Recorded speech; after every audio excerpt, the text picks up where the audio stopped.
Avant d'aborder l'étude des bases de données, et comme c'est un mot qui fait en général un petit peu peur aux débutants, on va commencer par définir précisément ce qu'est une base de données. Et pour ça, on va aller regarder ce qu'en dit la page Wikipédia. Et vous pouvez lire que, en informatique, une base de données, que l'on appelle aussi BDD, est un lot d'informations stockées dans un dispositif informatique. En d'autres mots, c'est un système de stockage des informations selon une certaine structure. La structure de base des bases de données est une table dans laquelle on disposera de différents champs prédéfinis. Alors si on regarde ici un schéma de base de données, alors elle est un petit peu complexe. On n'abordera pas de base de données aussi complexe au cours de cette formation, mais on voit que la base de données est architecturée autour de différentes tables. Ici, tous les blocs représentent des tables qui possèdent donc différents champs. Ces champs, si on passe la souris dessus, on nous donne le type de ce champ et sa taille. Donc ici, c'est un number de taille maximum 22. Ici, de même, un number de taille 22. Ici, une chaîne de caractères de taille 255. Et donc, chaque champ a une spécificité, mais au sein de la table, on peut retrouver chaque entrée de la table en fonction de la valeur des différents champs. Donc, quand on voudra entrer un champ dans une table, il faudra préciser tous les champs prévus. Et ensuite, à partir de cette entrée, on pourra relier avec d'autres tables ou juste faire des requêtes pour récupérer les entrées qui nous intéressent en fonction de certains critères.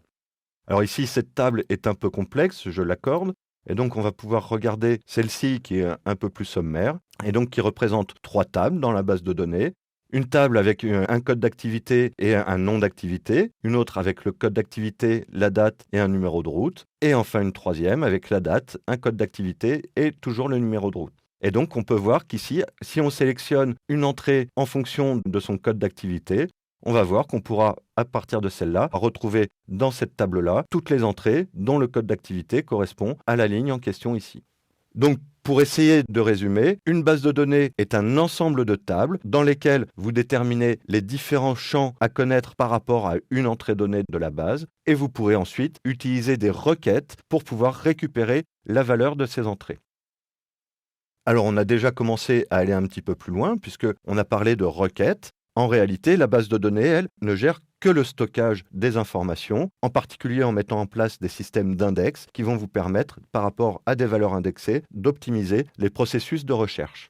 En revanche, le logiciel, comme on vous le dit ici, le logiciel qui manipule les bases de données est appelé un système de gestion de bases de données, un SGBD, et qui s'appuie sur un système de langage de requêtes. Donc, par exemple, SQL est le plus connu des langages de requêtes et le plus employé, et il va pouvoir être employé par PHP pour faire des requêtes sur la base de données.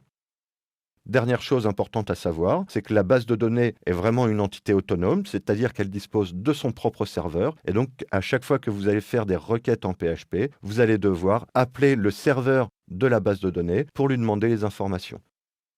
Le langage SQL, Structured Query Language, donc le langage de requête structurée, va vous permettre de faire des appels dans la base de données en fonction d'informations que vous avez pour récupérer les informations compatibles dans la base de données.